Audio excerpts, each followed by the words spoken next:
វីដេអូនេះនឹងបង្ហាញពីរបៀបនៃការប្រើប្រាស់ icon stem ចឹងយើងមើល default icon នៅក្នុង VSCode គឺបែបនេះដូចជានេះគឺ text នេះ Python ហើយនេះជា command separated value ចឹងជា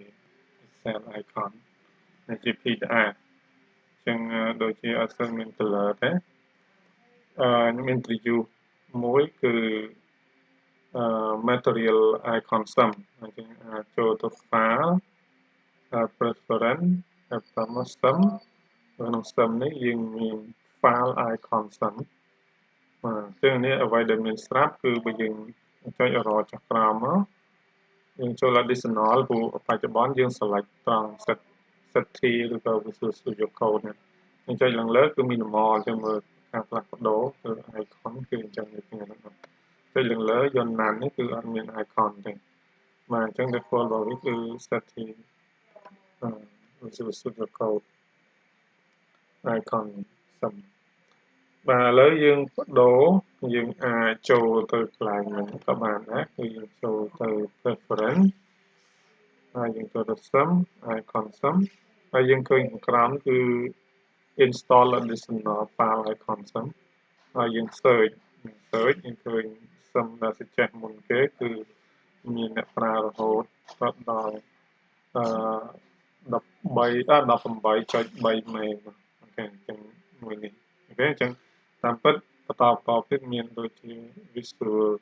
Studio Code icon ហើយនឹង material sum icon ប៉ុន្តែយើងអាចសាកល្បងតេស្តនៅ flavor ឬក៏រសជាតិនៃ sum នីមួយៗឥឡូវខ្ញុំ introduce មួយនេះចុះព្រោះ well known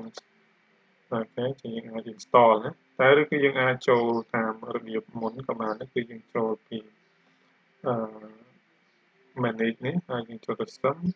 icon sum យើងចូលដូចបានដូចគ្នាអញ្ចឹងឬគឺយើងអាចចុច control ការ control sorry យើងអាចចុច control shift 3ដើម្បីចូល control palette ហើយយើងវាយថា file icon sum អញ្ចឹងគឺដូចគ្នាដែរគឺទៅដល់ preference កាត់លើតែម្ដងលក្ខណៈ professional អញ្ចឹងគឺ install additional